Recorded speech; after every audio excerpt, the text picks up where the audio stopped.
himla desde himla inte precis.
Muy buenos días y muchas gracias también por la invitación.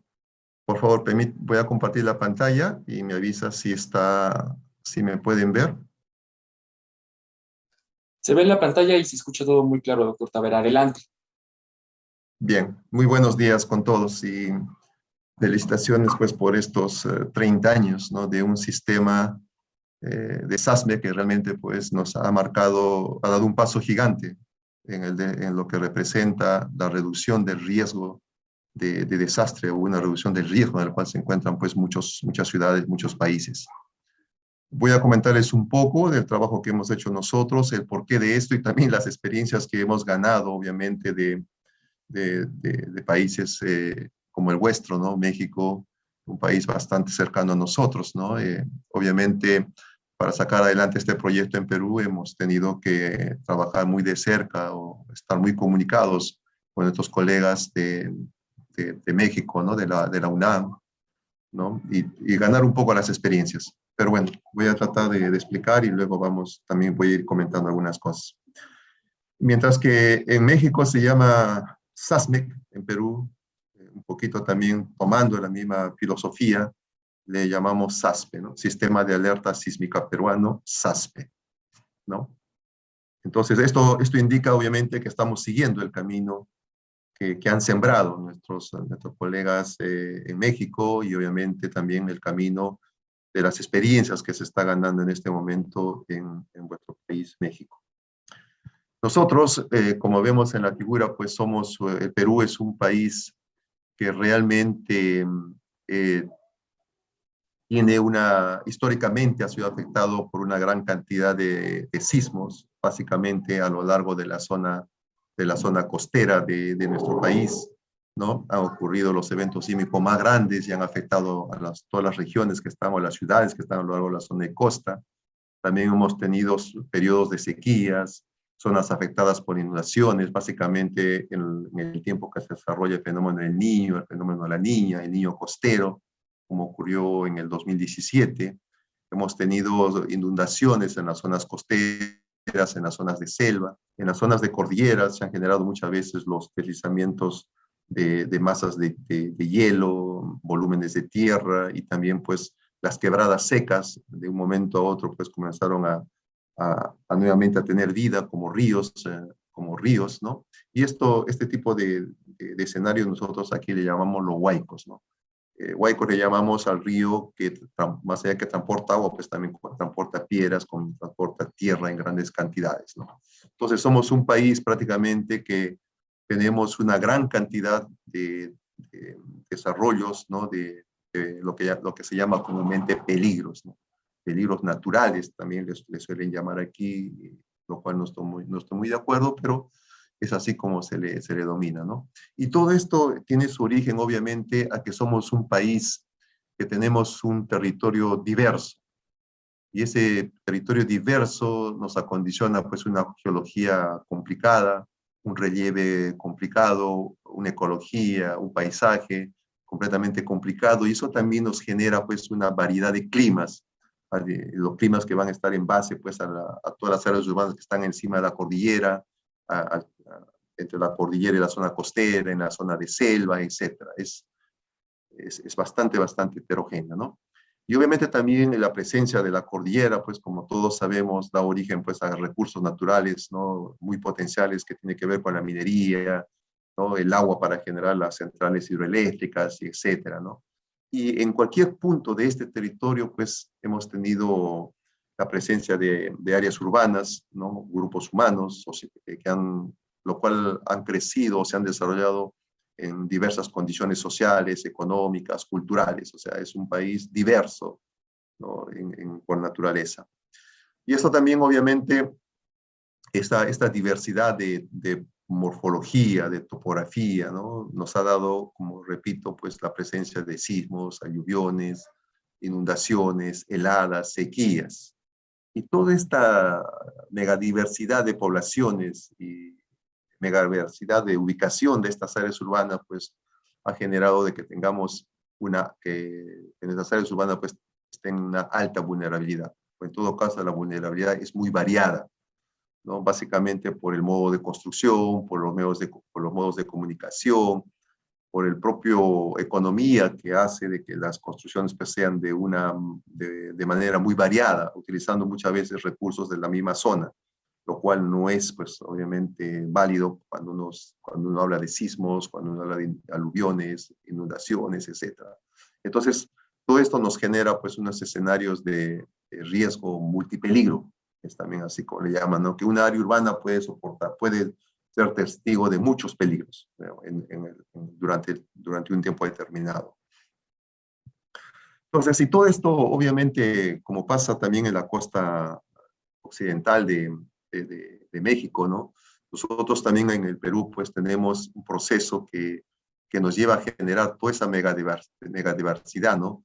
En el caso nuestro, pues, la placa de Nazca está colisionando con la placa sudamericana, ¿no? La placa de Nazca colisiona con la placa sudamericana, ¿no? En este sentido, ¿no? Y de esa colisión hay una superficie de contacto entre estas dos placas que da origen a toda la actividad sísmica que ocurre en el país. Y esa convergencia de placas también desde el pasado, pues, ¿no? Esta zona aquí de choque de placas, donde las placas están acopladas, ¿no? En fricción continua, en el pasado, pues, han dado origen, pues, ¿no? A la deformación de la zona costera y a la formación de la cordillera de los Andes. He tratado muchas veces de hacerle entender aquí a la población en Perú que la cordillera de los Andes es el producto del choque de placas y es el producto de los sismos, ¿no? Y que en realidad pues entendamos de que todo lo que vemos, todo lo que llamamos peligros, al final vienen a ser procesos que la Tierra desarrolla dentro de su etapa evolutiva, ¿no? Y que obviamente todo ese ambiente que se genera en superficie, al final la naturaleza lo pone a disponibilidad de la humanidad, ¿no? Y el problema es que quién genera el peligro, ¿no? O sea, si yo me ubico pues en la ribera de un río, yo estoy generando el peligro. Si me ubico en la zona de costa, pues muy cerca de la playa, sin ningún tipo de protección, yo estoy generando el peligro, ¿no? No estoy tratando de reducir el riesgo en el cual me encuentro, sino simplemente me estoy poniendo al frente del peligro, ¿no? Y eso es lo que se debe evitar en las ciudades donde son frecuentes pues, estos tipos de procesos o de fenómenos que desarrolla la Tierra, ¿no? Entonces, nosotros históricamente, pues al igual que vosotros, pues hemos tenido en el pasado, en los últimos 500 años, hemos tenido una gran cantidad de eventos sísmicos de diferentes magnitudes. Creemos que históricamente hemos tenido sismos en la parte sur de nuestro territorio, sismos con magnitudes del orden de 9, probablemente en 1604, 1868, y donde se encuentra Lima, la capital, pues probablemente el más grande sea el de 1746.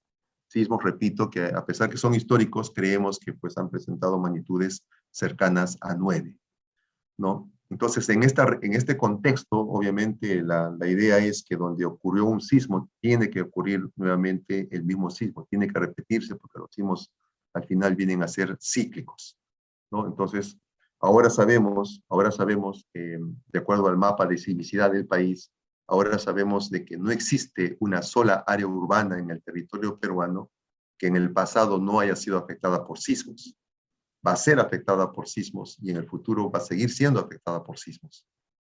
Entonces, el trabajo tiene que hacerse aquí un poco para tratar de reducir el riesgo, ¿no? Ante la realidad de que siempre van a ocurrir sismos, ¿no? Es algo que no podemos evitar porque, como ya le he mencionado, es parte del proceso evolutivo del planeta, de nuestro planeta Tierra. Entonces, si los sismos, las lluvias, los tsunamis son parte de lo que he mencionado, parte del proceso evolutivo del planeta Tierra, entonces, ¿dónde es que se encuentra la población afectada? O sea, ¿dónde está la población que genera el peligro? ¿Dónde está la población que con su actitud y ocurren estos procesos se genera el desastre, ¿no? ¿Dónde está? Entonces, les voy a mostrar algunas imágenes de algunos escenarios críticos en Lima, ¿no? Las ciudades, como las ciudades ya se han hecho, las grandes ciudades, voy a mencionarlo así, como ya se han hecho pequeñas, en el caso nuestro, ¿no? O sea, no hay espacios ya donde ocupar el crecimiento, donde pueda crecer la ciudad, ¿no? Dado que prácticamente nuestras ciudades costeras, pues a muy poca distancia se encuentra ya la cordillera, entonces no hay espacios libres. Entonces la población que ha inmigrado del interior del país a las grandes ciudades ha comenzado a invadir los cerros, como vemos aquí en la imagen. Y si vemos con un poco más de atención, pues casi todas las viviendas están levantadas sobre lo que aquí llamamos pirca de piedras, ¿no? O sea, han tomado piedras, han construido una especie de una base horizontal y sobre eso han construido las viviendas, ¿no? Y por experiencia sabemos, por ejemplo, que en el Perú, pues cuando ocurre un sismo en la zona costera, sismo de magnitud elevada, además que se produce un tsunami, además que se produce los procesos de licuación de suelos, ¿no? El agua que está atrapada dentro del suelo, pues por las presiones surge a superficie y forma pequeños pantanos, sobre todo cuando hay arenas, ¿no? También los cerros se sacuden muy fuerte, ¿no? Y cae piedras y tierra, ¿no? Entonces la pregunta que hemos planteado siempre es, ¿qué van a caer de estos cerros, ¿no? Pues yo creo que la respuesta está bastante clara.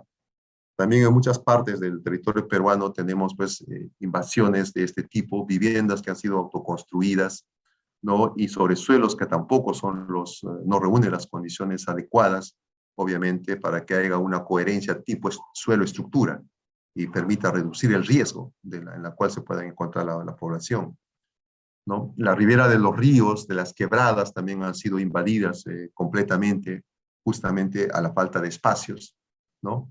Y muchas veces, pues, las viviendas se han levantado, como vemos acá en la imagen, ¿no? sobre suelos que son producto de rellenos, ¿no? O desechos que se botaron en algunos años, y sobre eso, pues, al estar ya los espacios libres, pues, han sido ocupados, ¿no? Entonces, esto también ya va incrementando el riesgo en las áreas urbanas o en las ciudades. A esto también se suma, por ejemplo, bueno, esta es una imagen del mismo río, es el río Rima, que está en la capital, ¿no? Un poco más ganando altura. Lo que podemos ver en esta imagen rápidamente, ¿no? Es de que las viviendas prácticamente pues, se están hundiendo, ¿no? Porque los suelos son rellenos, ¿no? Rellenos propios de material de río, pues las viviendas se están hundiendo, ¿no? Y también vemos que las juntas entre las viviendas, pues en estos niveles, pues no es el adecuado, ¿no? La junta entre ladrillos, ¿no? Y el ancho de las columnas tampoco es adecuado con los anchos de los techos, por ejemplo, ¿no? Entonces, esta heterogeneidad que existe en las construcciones también va incrementando el riesgo de las ciudades, el riesgo de la misma población, ¿no? Y a veces es increíble que la misma población pues no toma conciencia, ¿no? De la realidad en la cual está expuesta, ¿no? Y muchas veces cuando uno les dice, pues mira, has cometido estos errores, hay que corregirlos, ¿no? La respuesta que a veces nos dan es de que nunca nadie les dijo que construir en estos suelos no era adecuado, nunca nadie les dijo que tenían que construir de otra manera, etcétera, ¿no? O sea, en este momento las ciudades ya están construidas, ya están levantadas y es un poco difícil intentar corregir los errores que se cometieron, ¿no? Entonces el riesgo sigue creciendo. Y también en la misma capital, en algunas calles, unas avenidas, pues tenemos viviendas como el que vemos aquí, ¿no? A veces suelo hacer un poco la broma en el sentido de que estamos ahorita disputando las clasificatorias para el Mundial de Fútbol y en Perú pues la venta de los televisores pantalla plana está con bastante promoción, pues también están construyendo edificios, pantallas planas y todavía curvos, ¿no? Como es la nueva tecnología en televisores, ¿no? Y de verdad, cuando uno analiza dónde construyen estas viviendas, si prestamos atención, pues, ¿no? La calidad de las viviendas en esta zona, ¿no? Incrementa el riesgo, ¿no? Y lo increíble es que la población no se da cuenta de esto, ¿no? No hay una correcta gestión que se deba hacer, ¿no? Y simplemente seguimos incrementando el riesgo de las ciudades, ¿no? Y esto, repito, es en la misma capital de la ciudad, en este caso de Lima, ¿no? Y también en Lima histórica, básicamente, o Callao histórico, que es una provincia constitucional que está en la zona costera de Lima, donde se encuentra Lima, la capital. Las viviendas son antiguas de la época de la República, ¿no? Viviendas hechas con un material que llamamos aquí nosotros adobe, que es una especie de arcilla, que le dieron la forma cuadrada o rectangular ¿no? Y se construyeron estas viviendas en el pasado. Y obviamente estas viviendas tienen la capacidad, pues, de absorber rápidamente la humedad, ¿no? Y con esa humedad, obviamente, van a tener más peso y por lo tanto las viviendas comienzan, en este momento muchas de las viviendas colapsan sin necesidad de que tengamos la ocurrencia de un sismo, ¿no? Entonces, más o menos ese es un panorama del riesgo en el cual se encuentra nuestra ciudad, ¿no? Y obviamente la idea es tratar de aprovechar el conocimiento que se ha logrado desde la ciencia, el desarrollo de la tecnología, etcétera, para tratar, pues, de establecer sistemas de alerta, ¿no? Sistemas que podamos decirle a la población con segundos de anticipación, ¿no? Retírate de tu vivienda o ubícate en zonas seguras dentro de tus departamentos, en edificios altos, antes que las ondas sísmicas, pues, sacudan los suelos, ¿no? Tal como ustedes han experimentado en la Ciudad de México, ¿no? Entonces, para eso, nosotros hemos tenido que, obviamente, aprender mucho de lo que se ha desarrollado en México con este sistema SASMEC, ¿no? Gracias a la formación que he tenido, pues conozco muy de cerca al doctor Gerardo Suárez, por ejemplo, con el cual hace un par de años me he reunido nuevamente, he conversado con él, me ha enseñado muchas cosas, me ha apoyado con parte de sus experiencias, ¿no? Nos puse en contacto con el grupo humano que saca adelante este proyecto, ¿no? Y hace un año y medio también ingenieros en nuestra institución también han viajado y también han trabajado varios días muy de cerca con todo el grupo humano, pues, que saca adelante SASMIC, ¿no?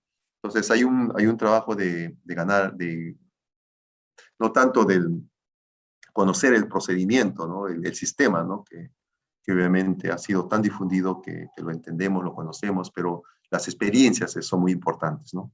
Y el acercamiento a SASMEC a través del doctor Gerardo Suárez, por mi parte, ¿no? Y a través de los ingenieros, pues hemos sabido recoger todas estas experiencias, ¿no? Entonces había un proceso de aprendizaje que hemos tratado de sacar adelante.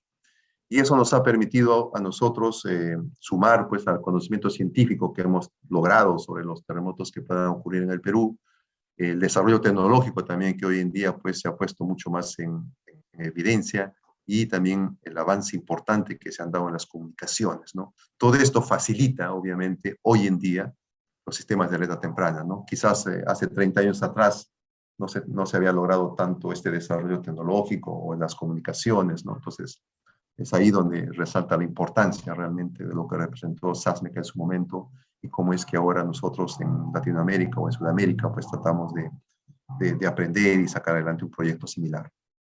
Entonces, a eso también, por ejemplo, más allá de plantear esta necesidad al Estado peruano, ¿no? Nosotros hemos ganado experiencia también con el sismo de Chile del 2010, por ejemplo, poder explicar a las autoridades aquí de que estos escenarios quizás no se pueden evitar desde el punto de vista estructural, pero sí se puede, obviamente, evitar que las personas sean afectadas, ¿no? Las personas que habitan estos edificios, ¿no? Pero también antes del 2010 en Perú ocurrió un sismo, en 2007, que lo conocemos como el sismo de Pisco, y ya puso un poco en discusión, ¿no? El hecho de buscar alternativas, ¿no? Más allá de pensar en la reconstrucción de las ciudades, pensar en alternativas de cómo poder reducir ese riesgo. Entonces nosotros ya comenzábamos a hablar con autoridades, ¿no? de SASMEC, ¿no? Y que queríamos también implementar ese sistema, pero también aquí pasa algo anecdótico, ¿no? Cada vez que ocurre un sismo, realmente el Estado apoya mucho más a las instituciones de investigación. El sismo del 2007 permitió, por ejemplo, que el Estado decida invertir en el Instituto Geofísico del Perú y modernizar la red de monitoreo sísmico, modernizar la red de monitoreo de sacudimientos de suelo, ¿no? Entonces, podríamos decir que esa es la parte positiva de estos sismos, ¿no? Que hay un mayor apoyo a la ciencia y al desarrollo de la tecnología. Y a esto se sumó el sismo del 2010 que ocurrió en Chile, a esto se sumó el sismo de Japón del 2011, que ya poco a poco nos fue acercando ya a un diálogo más abierto con el Estado peruano, ¿no? Y finalmente fue el sismo los dos sismos del 2017 que ocurrió en vuestro país, que realmente hizo reflexionar al Estado peruano. ¿Por qué? Porque aquí ya se dio mucho más difusión a lo que representa el sistema de alerta sísmica mexicano, ¿no? SASMIC. Entonces ya comenzaron a haber mesas de discusión, mesas de diálogo, etcétera, y se logró que en el 2019, pues, logramos de que realmente el Estado decida invertir en un proyecto similar al del SASMIC que se aplique, que se desarrolle en el Perú. Y obviamente en el 2020 tuvimos ya los presupuestos, es un proyecto que estamos ejecutando 2020-2021, este año debe terminar alguna de las etapas, ¿no? Y como ya conocemos, pues, ¿no? El Sistema de Alerta Sísmica Peruano, SASPE, ¿no? Y el proyecto nuestro se llama, pues, Servicio de Provisión de Información de Alerta Temprana ante el Peligro por Sismo para Poblaciones de la Costa del Perú. O sea, es un proyecto que se está desarrollando prácticamente para todas las ciudades que están a lo largo de la zona costera del Perú. Para zonas del interior no mucho, porque la cordillera es un elemento importante que atenúa las ondas sísmicas, ¿no? Y los sacudimientos del suelo disminuyen bastante. Pero obviamente este proyecto tiene que crecer en el tiempo y poco a poco también vamos a ir implementando para tratar de cubrir mayor áreas, o sea, mayores ciudades que sean parte de este sistema.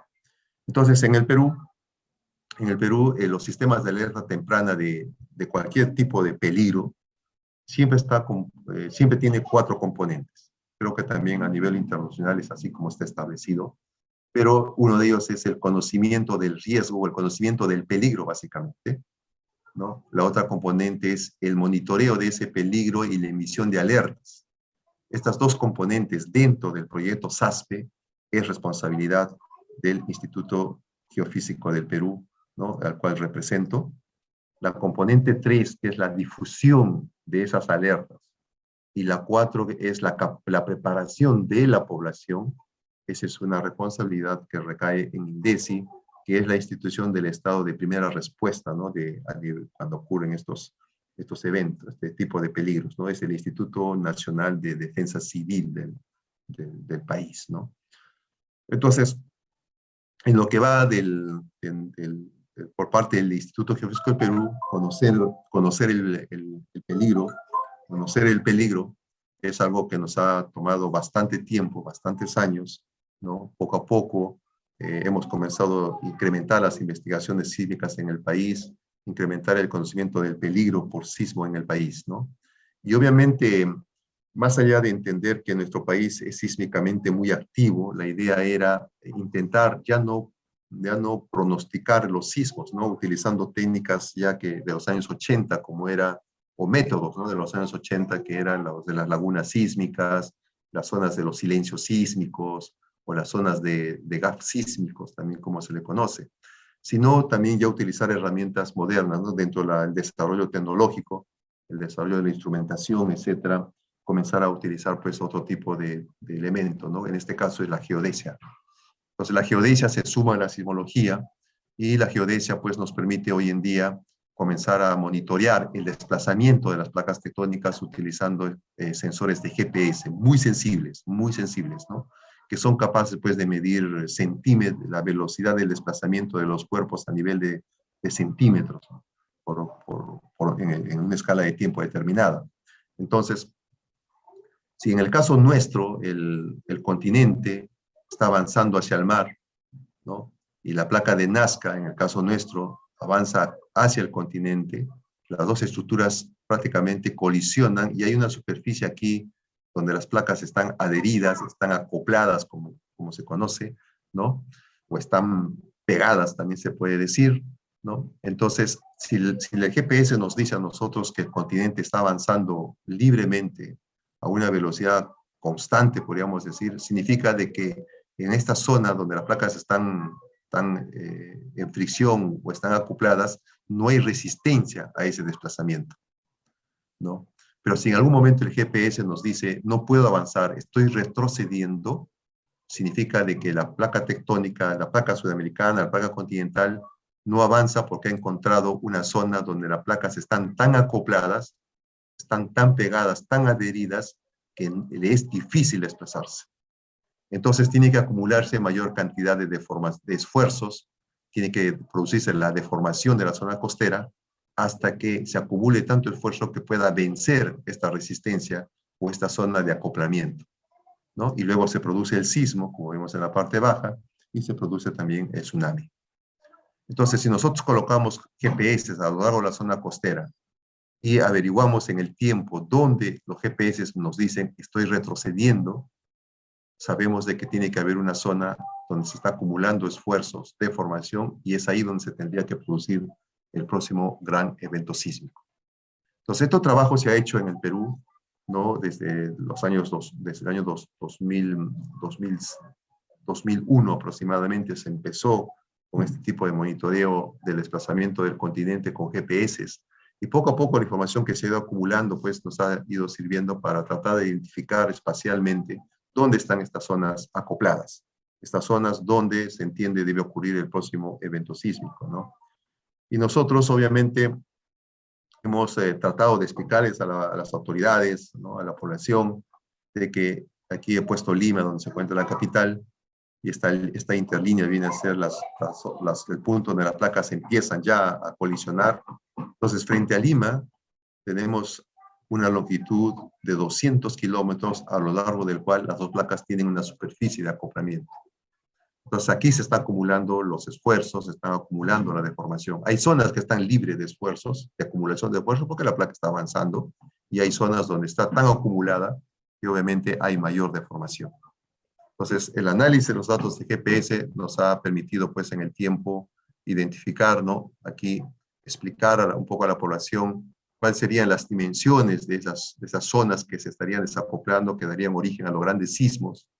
Y nuestras publicaciones, nuestras investigaciones nos han mostrado de que frente a Lima, pues, probablemente se genere un sismo de magnitud 9, ¿no? Y la zona o el área que tendría que desacoplarse sería toda esta que está aquí de color rojo, ¿no? Estamos hablando de longitudes del orden de 400 kilómetros paralelo a la zona costera. Entonces, realmente es un sismo bastante grande el que podría producirse frente a Lima, frente a la capital, ¿no? Entonces, nosotros obviamente, mientras teníamos los GPS ahí recogiendo los datos, y nosotros estábamos analizando los datos, teníamos que hacer un poco de historia, ¿no? ¿Qué sabemos en una primera etapa? ¿Qué sabemos desde Lima hasta Antofagasta por la parte de Chile?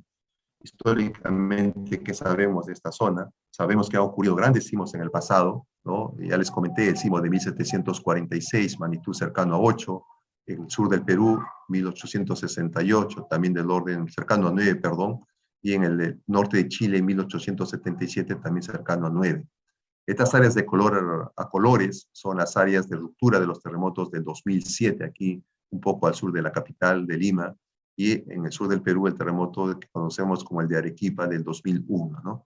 Y todo lo que está de gris prácticamente son zonas donde se está acumulando esfuerzos, donde se está acumulando deformación. Y es ahí donde probablemente pues, se produzcan los próximos grandes sismos. Pero ¿qué nos dicen los datos de GPS, no? Los datos de GPS que hemos analizado, los hemos procesado, ¿no? Y hemos logrado nosotros tomar todos estos datos, ¿no? Y en la siguiente figura que les voy a mostrar, quisiera que se fijen en las flechas de color negro. Si estas flechas se orientan hacia el mar, significa que el continente está avanzando libremente, que no hay ningún tipo de barrera que evite que el continente avance. Pero si las flechas se orientan hacia el continente, hacia el interior del continente, significa que hay una zona donde las placas están acopladas y tiene que haber un sismo importante en algún momento, un sismo bastante grande. ¿no? Dependiendo del área de acoplamiento, ¿no? Entonces, según las flechas de color negro, como vemos en la figura, todos están orientados hacia el continente. Entonces nos dice, ¿no? Lima en esta figura, pues Lima está en la parte de arriba, ¿no? En esta parte de aquí está Lima. Nos dice de que ahí pues hay una zona acoplada que evita que el continente avance. En el sur del Perú y norte de Chile también, por esta parte de aquí, ya nos damos cuenta que las flechas también son bastante grandes, ¿no? Entonces hemos tomado estos datos y hemos tratado pues con procesos inversos, como utilizamos en geofísica, tratar de ver pues, ¿no? Dónde está la fuente que genera este retroceso de la zona continental, o dónde está la fuente que genera esta acumulación de esfuerzos y de formación. Y hemos logrado identificar aquí las zonas de acoplamiento. En el caso de la costa peruana, entre Lima, la capital, ¿no? Donde tenemos esta zona aquí de máximo acoplamiento de placas que debe generar un sismo, ¿no? Un poco más al sur del Perú, aquí otro sismo. Más al sur del Perú, también frontera con Chile, otra zona acoplada. Y en el norte de Chile, pues esta gran zona de acoplamiento que tiene que dar origen, pues según nuestros colegas chilenos, pues un sismo bastante grande, ¿no? Probablemente comparado al del año 1960, que tuvo la magnitud de 9.5. Entonces, en el caso de Lima, pues, donde en la parte superior de la figura, pues sabemos que ahí va a ocurrir el próximo evento sísmico, ¿no? de gran magnitud, ¿no? Entonces, ¿cómo es que tomamos estos datos, primeros resultados, y comenzamos a trabajar ya solamente en toda la zona costera del Perú, para ver realmente qué es lo que está pasando realmente frente a la costa peruana? Y al final, con mayor cantidad de datos, a inicios del 2017, logramos hacer esta publicación, donde realmente ya identificamos de manera precisa dónde están estas zonas de máximo acoplamiento sísmico, o dónde están las zonas donde se van a producir, pues, podrían producirse los próximos grandes eventos, ¿no? Entonces, aquí en Lima, aquí está Lima, tenemos esta área que está aquí perfectamente marcada, ¿no? Creemos que este sismo que se produciría aquí vendría a ser el sismo que ocurrió en el año 1746, ¿no? Un sismo que probablemente pues alcance una magnitud del orden superior a 8.8, ¿no? En el sur del Perú, una localidad que se llama Nazca, y en el sur del Perú, frontera con Chile, pues aquí se producirían sismos, probablemente pues, sismos de magnitudes del orden de 8. ¿Cuándo? Es lo que no sabemos, ¿no? Pero obviamente ya sabemos que van a ocurrir los sismos, ¿no? Y en el caso de la capital, pues la zona prácticamente con ese evento sísmico, todo el país se estaría sacudiendo, y obviamente también toda la zona de máximo sacudimiento pues estaría en torno a la zona capital, a la zona de la capital, ¿no? Entonces, con toda esta información, con todas las experiencias pasadas con los eventos sísmicos en el caso de Perú, Pisco 2007, en el caso de Japón, de Chile 2010, Japón 2011, y las experiencias vuestras del 2017, sirvió realmente pues para que el Estado nos ayude bastante a sacar adelante un proyecto como el que les he mencionado, ¿no? Entonces, esta también es una figura, por ejemplo, del nivel de riesgo, ¿no? Que tenemos frente a la capital, lo que aquí en Lima se le conoce como la zona de la costanera, ¿no? En la capital, en Lima, ¿no? Y obviamente también el incremento del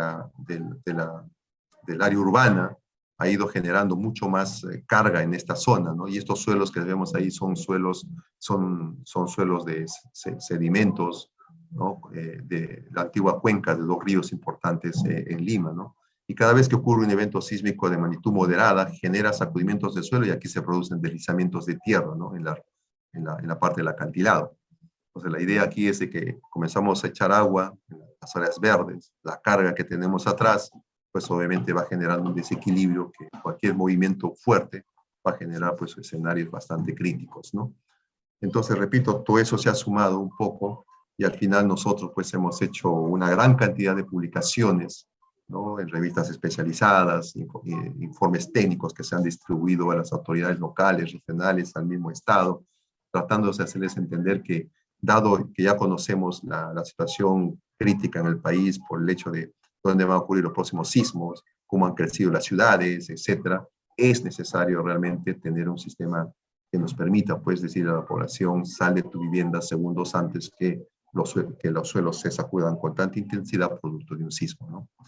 Y esto obviamente no podíamos hacerlo solos, ¿no? Hemos trabajado con instituciones de Estados Unidos, de Japón, de Francia, ¿no? Básicamente, ¿no? Y también hemos trabajado con instituciones locales, ¿no? Del país, ¿no? Como PREDES, que tiene que ver con la atención de la atención de los desastres, INDECI, ¿no? Las universidades como la Universidad de Ingeniería, la Dirección de Hidrografía de la Marina de Guerra del Perú para el tema de los tsunamis, etcétera, ¿no? O sea, había un trabajo bastante colaborativo, ¿no? Que hemos establecido para poder, obviamente, llegar a ese nivel de conocimiento y sustento con el cual podamos, pues, realmente mostrar la necesidad de tener un sistema como SASPE. Entonces, en el tema del monitoreo del peligro, obviamente, teníamos que comenzar a instalar, generar los sistemas que nos permitan, pues, monitorear el peligro. Y de eso se trata, ¿no? Con estos sistemas SASPE, ¿no? Entonces, el SASPE para nosotros, pues, es similar a lo que se tiene la concepción de estos sistemas, ¿no? En el caso nuestro, pues, los sismos ocurren por el contacto de placas, como les he mencionado, y la idea es, obviamente, que las ondas sísmicas sean registradas por una estación, por uno de los sensores de este sistema, y el sensor, pues, pueda discriminar si el sismo es de magnitud pequeña o elevada.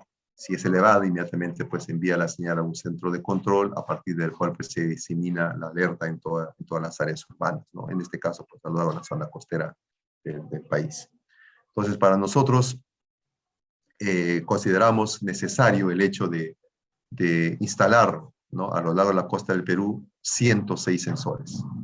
Estamos instalando 106 sensores de aceleración, o sea, sensores de sacudimiento del suelo, ¿no? Que en inglés se le conoce como strong motion, ¿no? Y muchos de estos sensores, obviamente, hemos tratado de instalarlos en islas, tratando de acercarnos lo más que podamos a la zona donde ocurren estos eventos sísmicos, ¿no? Más allá de que los sensores, obviamente, son adquiridos con empresas internacionales, nosotros estamos tratando siempre de decir que SASPE es un proyecto financiado por el Perú, hecho por peruanos, ¿no? Para proteger la vida de los peruanos, ¿no? O sea, con ese mensaje tratamos de que realmente esta comunidad como de SASPE comience a crecer, ¿no? Y que no solamente se involucre pues, las instituciones de investigación, sino también los mismos gobiernos locales, gobiernos regionales y la misma población. Todos tienen que sentir de que este sistema pues realmente les va a ayudar a reducir el riesgo en el cual nos encontramos a lo largo de todo el país, ¿no? Y también la experiencia que se ha ganado con el último sismo que ha ocurrido en vuestro país, ¿no? Hace poco, ¿no? Los videos que han salido, que se han difundido, donde la población mexicana, pues, sale a las calles y alguno de ellos dice, pues, no, estamos esperando que ya sonaron las alertas, estamos esperando que las ondas sísmicas, pues, sacudan el suelo, ¿no? Entonces, ese tiempo de espera que ha quedado grabado en muchos de estos videos, pues, también ha servido muchísimo, muchísimo para que la gente tome un poco más de conciencia y ahora sí comencemos a hablar más de cerca de este proyecto SASPE. Entonces, como SASPE no es nuevo, como ya se los he mencionado, ¿no? Y obviamente SASPE nace en México hace 30 años, ¿no? Y luego pues ha intentado estar de diferentes gestiones, ¿no? Estar al servicio de algunos países, ¿no? Lo que es interesante aquí es, ¿no? De que SASPE es obviamente público, es un sistema público, al igual que México, ¿no? Entonces, SASPE es un sistema de alerta sísmica financiado por el Perú y es completamente gratuito para todo el país, ¿no? Y solamente, pues, tienen que integrarse al sistema y ya van a recibir las alertas, ¿no? Y eso creo que es un esfuerzo bastante importante. Para esto, obviamente, hemos tenido que firmar convenios, ¿no? Convenios, y el principal convenio ha sido firmado con INDECI, ¿no? Que es la institución que tiene que ver con el tema de la atención y reducción del riesgo, ¿no? Entonces, aquí SASPE cumple un rol bastante importante porque comienza a unir instituciones de investigación, instituciones de apoyo, ¿no? Y como ya les he mencionado, SASPE es un proyecto que también tiene una componente que lo maneja INDECI en este caso, ¿no? Bueno, las experiencias vividas son los que nos han podido ayudar. No sabemos cuándo va a ocurrir el próximo sismo, pero sabemos que va a ser pronto. Entonces, imágenes como estas y y tratar y frases que hemos ido manejando, ¿no? El momento exacto de la ocurrencia del próximo no puede ser determinado, pero el sismo va a ocurrir. Son mensajes que hemos tratado de que llegue a los oídos de los tomadores de decisiones, ¿no? Y al final, pues, como sabemos, SASPE es un sistema, prácticamente es un sistema en realidad, ¿no? Donde el IGP pues ya estudió las características de los sismos. Cuando ocurre el sismo, obviamente el primer sensor que registra el sismo va a discriminar si el sismo es pequeño o es grande. Si es grande, va a enviar una alerta a un centro de control, ¿no? Que va a existir en cada región, y a partir de ese centro de control pues, van a encenderse sirenas, ¿no? Que van a alertar a la población. Justamente el día de ayer, ¿no? En un distrito de Lima se ha colocado ya la primera sirena de este proyecto, de esta componente del sistema, ¿no? Y ya también se entiende que se van a empezar a instalar el resto de sirenas, ¿no? Y también el primer trimestre del próximo año se va a empezar con la capacitación de la población, ¿no? Obviamente que se acostumbren al sonido de que va a emitir la sirena, de la alerta, y también cómo ellos deben reaccionar o comportarse, ¿no? Una cosa que también hemos ido tratando de dar como mensajes, ¿no? Que cuando ocurre un sismo de gran magnitud, un simple segundo de alerta puede salvar muchas vidas. Eso es lo que hemos tratado de que la población peruana entienda, comprenda, de que tiene que ser parte del sistema, tiene que apoyar al sistema. Entonces aquí vemos algunas imágenes del trabajo que están haciendo los ingenieros peruanos, o sea, los ingenieros del Instituto Geológico del Perú, preparando los sitios a lo largo de la zona costera, ¿no? Que aquí estamos ya implementando las estaciones que van a albergar los sensores, ¿no? Los puntos van a estar los sensores, ¿no? Y aquí tenemos algunas imágenes, ¿no? Es así como está. Ya prácticamente de los 106 que vamos a instalar, ya cerca de 90 se han instalado ya están ya registrando.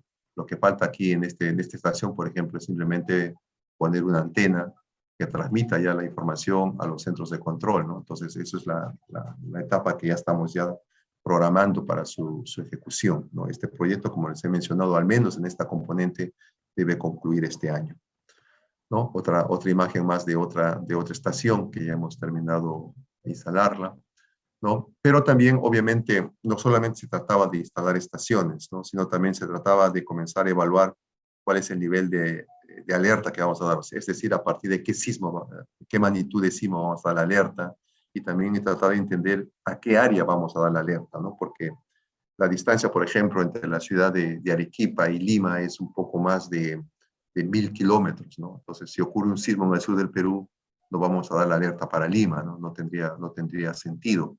Entonces, tendríamos que ver una manera de cómo regionalizar el área en el cual estaríamos dando la alerta, o sea, cómo estimar hasta qué área se espera que el suelo se sacuda con tanta intensidad que pueda generar daños y afectar a la población. Entonces, frente a Lima, ¿no? Hemos instalado sensores en una isla que se llama Islas Hormigas, que se encuentra más o menos a 60 kilómetros de la zona costera, que se llama San Lorenzo, y a la vez otro en un sensor en una zona que conocemos como Morro Solar, ¿no? Que está más o menos donde estoy indicando. Y con ese pequeño arreglo de estaciones, ¿no? Hemos comenzado a hacer, pues obviamente, los ensayos necesarios, ¿no?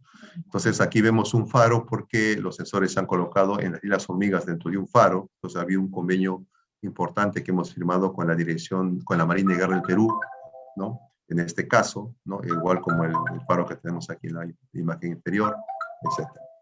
Entonces, ha sido muy importante también la firma de convenios que hemos tenido con las áreas, con las autoridades locales y autoridades regionales a lo largo de la costa peruana, de cada región que tenemos a lo largo de la costa peruana, ¿no? Tratando de que ellos se sumen al proyecto y nos ayuden a sacar adelante este proyecto, ¿no? de alerta sísmica temprana. Entonces aquí tenemos una imagen del arreglo que les he mencionado, ¿no? Entonces hemos comenzado a trabajar con información que ya hemos ido recogiendo, con los sismos que han ido ocurriendo desde julio del año pasado, ¿no? Y lo que hemos hecho es obviamente evaluar, ¿no? O sea, ganar la experiencia del SASMEC ha sido importante, ¿no? Las alertas por lo general se suelen dar con la diferencia de los tiempos de llegada de las ondas P y S, como vemos en la figura aquí del lado izquierdo, ¿no? Pero también lo que nosotros hemos considerando que nuestras ciudades, las más importantes, se encuentran prácticamente en zona costera, y si los sismos ocurren frente a la zona costera, el tiempo de alerta es realmente muy pequeña, o sea, es poco tiempo. Entonces tenemos que ver la manera de reducir ese tiempo.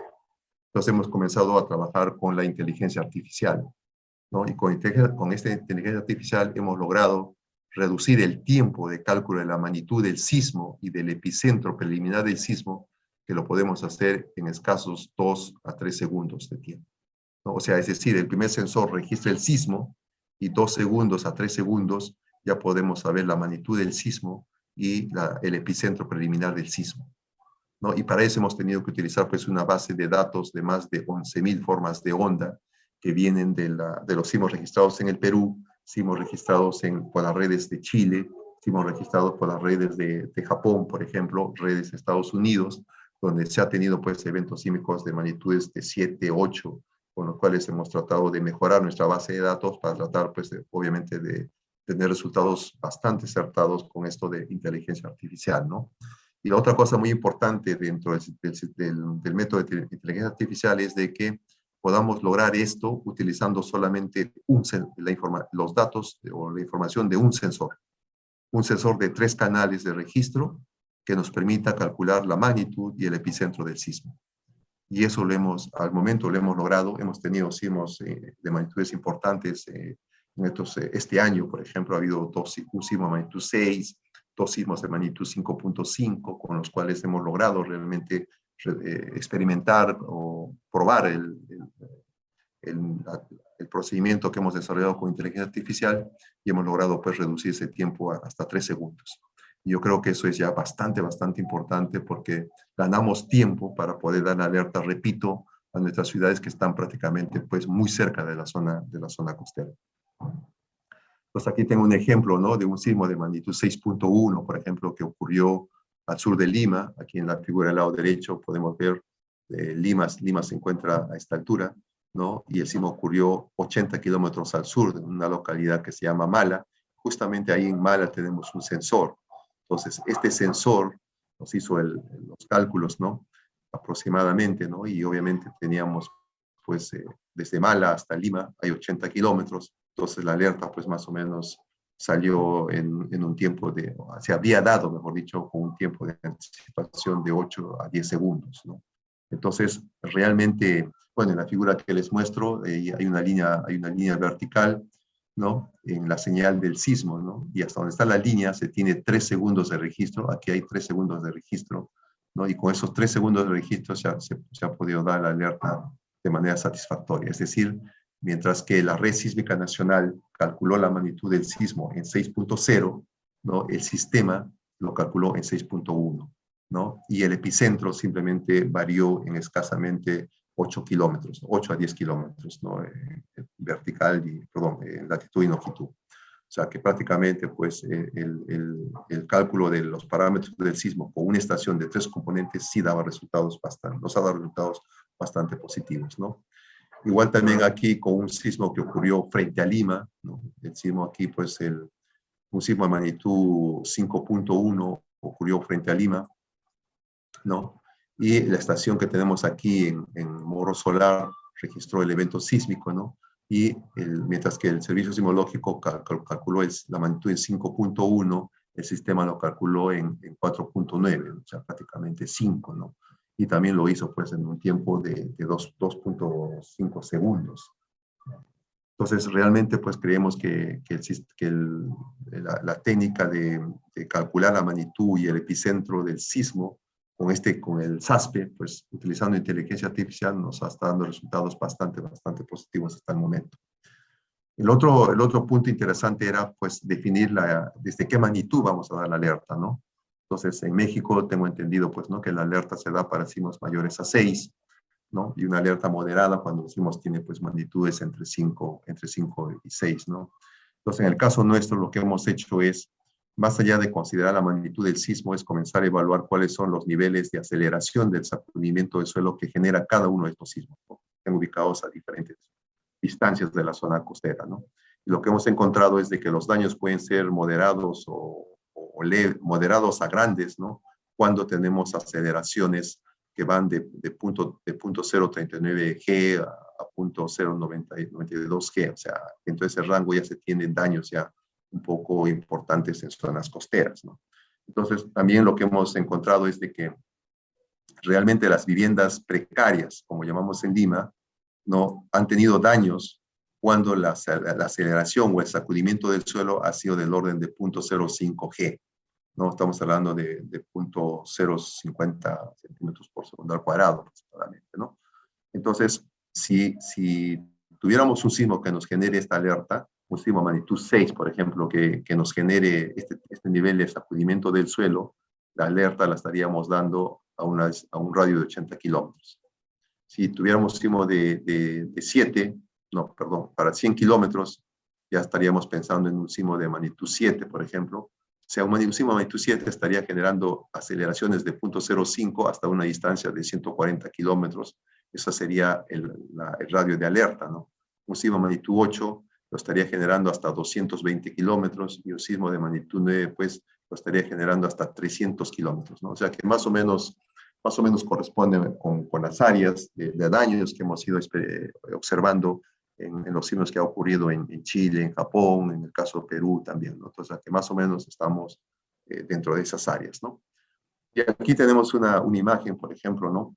En la parte izquierda, el tiempo de alerta para si el sismo ocurriera aquí, ¿no?, en la zona sur de Lima, ¿no? Entonces las alertas se darían prácticamente para todo el área que tenemos aquí enmarcada, porque en esa área es que se estaría registrando, pues, aceleraciones de 0.05 G, ¿no? Y obviamente para la figura de la izquierda corresponde al sismo que les comenté que ocurrió frente a Mala, un sismo de magnitud 6, ¿no? Entonces, tal como vemos en el gráfico del lado derecho, la alerta para la ciudad de Lima hubiera llegado con 12 segundos, ¿no?, si utilizábamos el sensor que está exactamente frente al epicentro, en zona costera frente al epicentro, ¿no? Entonces, yo creo que con eso ya nos está dando bastante información bastante positiva, ¿no? Y aliento a que el proyecto, pues, realmente va a cumplir el rol con el cual estamos tratando de construirlo, ¿no? Y ese mismo sismo, ¿no?, lo que ha hecho es, como tenemos un gran número de estaciones de aceleración distribuidas en el país, en Lima metropolitana, ¿no? Entonces, aquí están con diferentes símbolos las estaciones de aceleración del IGP, de la universidad, ¿no?, y del Colegio de Ingenieros, ¿no? Y están distribuidas obviamente en función de la aceleración registrada y la distancia con respecto al epicentro del sismo. Y esta línea que vemos aquí, esta interlínea, es la ley de atenuación de la aceleración, que es con la cual hemos estado definiendo estas áreas los niveles de sacudimiento en superficie ante un posible sismo. Y prácticamente vemos, pues, que esta línea está dentro del valor promedio de las aceleraciones generadas por el sismo que ocurrió este año con magnitud 6.0, ¿no? Entonces, considerando un margen no negativo, un margen de error menor, no, sino considerando el margen mayor de error de esta curva de atenuación, es que hemos logrado definir esta área aquí que estaríamos dando la alerta. Y esta área realmente coincide perfectamente con el área donde se tuvo la mayor cantidad de daños producto de este sismo. Entonces, eso significa que sí nos va a funcionar perfectamente. Y en la parte superior les he puesto la imagen del mapa de intensidades según la escala de Mercalli. Prácticamente estaríamos dando la alerta para un área que tiene intensidades en la escala de Mercalli de 5. Entonces, con todo esto, nosotros el proyecto lo vamos a ejecutar para la zona costera, como les he mencionado, y vamos a tratar, pues, obviamente, de proteger la vida de 18 millones de personas que están distribuidas en 10 regiones a lo largo de la costa del Perú, que involucra 76 provincias y que involucra 669 distritos, ¿no? Entonces, este trabajo lo estamos haciendo y de acuerdo al mensaje que llevamos como institución, nosotros seguimos haciendo ciencia para protegernos, ciencia para avanzar. Espero que el proyecto realmente cumpla un rol similar al que en este momento SASME cumple en vuestro país. Eso es lo que quería compartir con ustedes. Muchísimas gracias por su atención. Doctor Tavera, muchísimas gracias por su participación. Aquí tenemos 2 preguntas en el chat. Voy a aprovechar para comentárselas. La primera pregunta nos menciona Valeria Torres. Respecto a la forma de construir, ¿el gobierno peruano le preocupa estos fenómenos sísmicos y cómo puede afectar a su gente? Mire, realmente la preocupación con la emisión de normativas, ¿no? Leyes que se han dado para tratar de controlar el crecimiento de las ciudades, ¿no?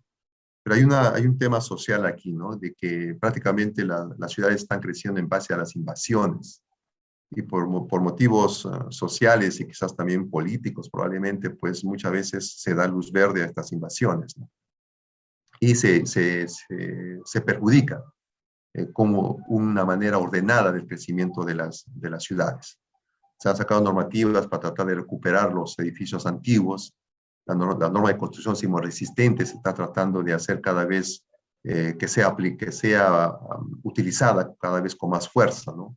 Pero lamentablemente la migración en grandes ciudades es tan grande que no se puede controlar y no se puede hacer que las normativas lleguen. Hay un tema social que está asociado, que va de la mano con el nivel económico de las personas, es un tema social que va con las necesidades primarias de las personas, ¿no? Entonces, hay esfuerzos por parte del Estado, hay esfuerzos por parte de las instituciones inherentes al tema del control del crecimiento de las ciudades, pero obviamente sobrepasa los niveles en los cuales se puede desarrollar todo este trabajo articulado, ¿no?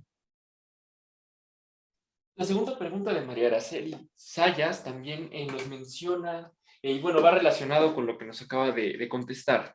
El crecimiento desordenado en las zonas urbanas es catastrófico, debiendo obedecer un plan nacional de desarrollo a lo largo plazo. ¿Existe como tal? Bueno, mire, se está tratando de trabajar en gestionar el crecimiento de las ciudades, ¿no? Ahora hay mesas de discusión en la cual estamos hablando de, por ejemplo, Lima al 2030, ¿no? Y también visionar áreas o identificar ya áreas o suelos donde se pueda comenzar a construir ciudades emblemáticas, ¿no?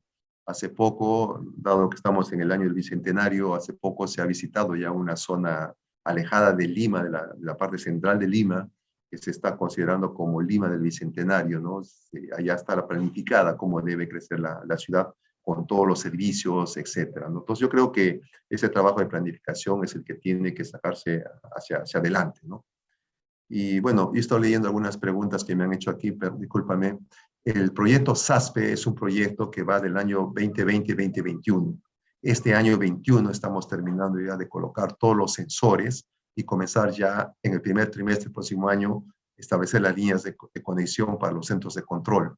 Ya INDECI, como les he mencionado, es responsable de colocar las sirenas y el día de ayer ya empezó colocando la primera sirena aquí en un distrito de la capital y empieza ya para el resto de la zona costera del país.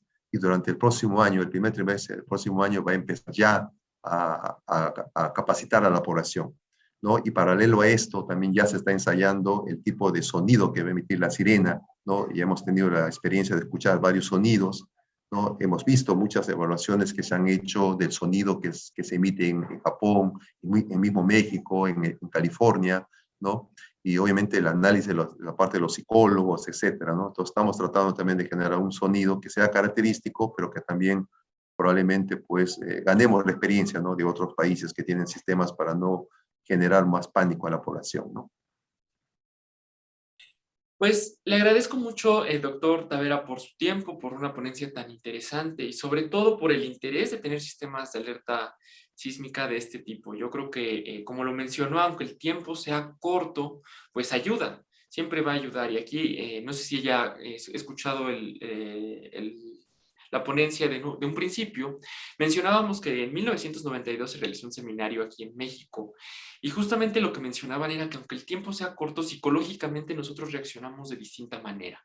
Ojalá que en Perú sea un éxito el sistema, le deseamos lo mejor y ojalá sigamos en contacto para que cuando inicie operación el sistema, pues nos mantenga informados. Muchísimas gracias a ustedes por la invitación y obviamente nosotros hemos aprendido de SASMEC y vamos a seguir aprendiendo de SASMEC, ¿no? Y también probablemente nuestras experiencias también contribuyan un poco también al SASMEC hacia el futuro. Muchísimas gracias por la invitación y gracias por estar también, ser parte de esta reunión. Al contrario, muchas gracias, doctor Tavera. Hasta luego.